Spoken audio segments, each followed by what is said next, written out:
A massive explosion shook a busy Delhi market as investigators confirmed the use of ammonium nitrate fuel and detonators in a deadly blast that killed 12 people and injured over 40 others. Forensic experts found chemical traces pointing to a highly planned attack. Security has been tightened across the capital as police and the NIA launched a joint investigation. Prime Minister Narendra Modi expressed deep sorrow and assured that the culprit behind this horrific act would be brought to justice without delay. Voting began today for 8 assembly by-poll seats in Jammu and Kashmir, Rajasthan, Jharkhand, Telangana, Punjab, Mizoram and Odisha. The Election Commission of India reported peaceful polling so far with tight security in all districts. The Budgam and Nagrota seats in Jammu and Kashmir drew special attention as they became vacant after CM Umar Abdullah's resignation and BJP MLA Devendra Singh Rana's death. Officials said voters' turnout is increasing gradually as people step out in large numbers. The result will be declared on November 14 alongside the Bihar Assembly results. A major raid by Faridabad police at Al Falah University uncovered 2,900 kilograms of explosive hidden on campus. Police arrested 3 doctors, Adil Ahmed Rathir, Muzammil Chennai and Shahin Shahid, suspected of being part of a white-collar terror module. Investigators said the group used highly educated people to carry out terror-related activities. The National Investigation Agency has joined the probe to trace the source of the explosive. Police are also checking university staff, record and financial details for possible link to larger terror networks. The case has caused serious national concern. In Tamil Nadu, a truck loaded with LPG cylinder overturned and caught fire near Varanavasi village while travelling from Trichurapalli to Ariyalur. The accident triggered a series of massive explosions, sending flames and smoke high into the sky. Locals ran from their home in panic as hundreds of gas cylinders exploded one after another. Firefighters rushed to the spot and battled the blaze for several hours. The truck driver suffered serious burn injuries and is being treated in the hospital. Police suspect a mechanical failure or tire burst caused the crash. A detailed investigation is underway.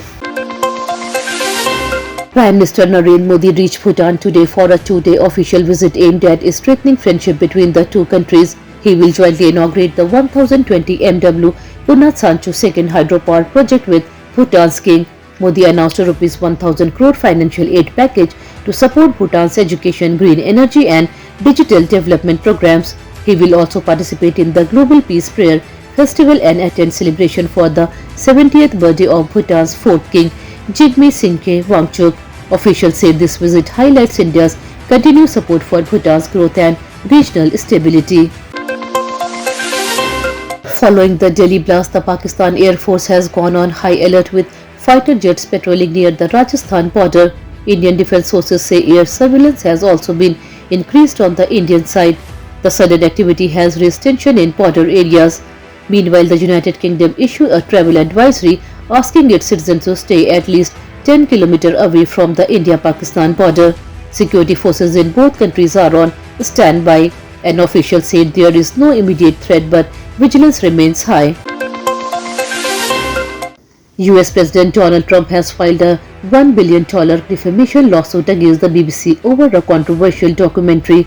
Trump accused the network of editing and twisting his speech to mislead the public. He claimed the video was used to damage his political reputation.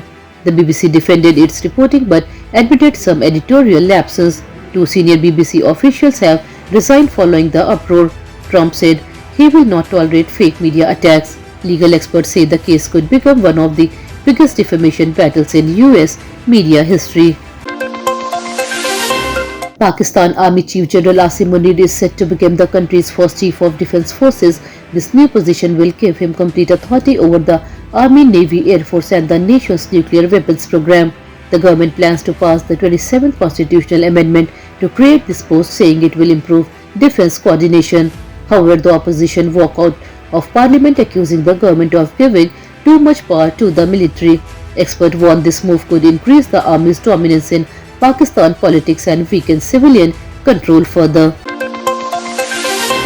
The Indian stock market showed a strong recovery in afternoon trade today. The Sensex rebounded 350 points to reach 83,475, while the Nifty also gained 120 points from its day low and was trading around 25,570. Buying in IT, banking and energy stock supported the recovery after a weak start in the morning. Analysts said improved global market trends and fresh foreign investors buying boosted confidence. Market experts advise investors to stay cautious as volatility may continue ahead of upcoming inflation and industrial data releases. India's Samrat Rana made the nation proud by winning gold at the World Shooting Championship, giving India a big boost in the medal tally. With his victory, India finished second overall with 9 medals just behind China, which topped the table. Rana's sharp performance in the 50-meter rifle event was praised by coaches and teammates. However, star shooters Manu Bhaker and Isha Singh narrowly missed medal in the 10-meter air pistol category.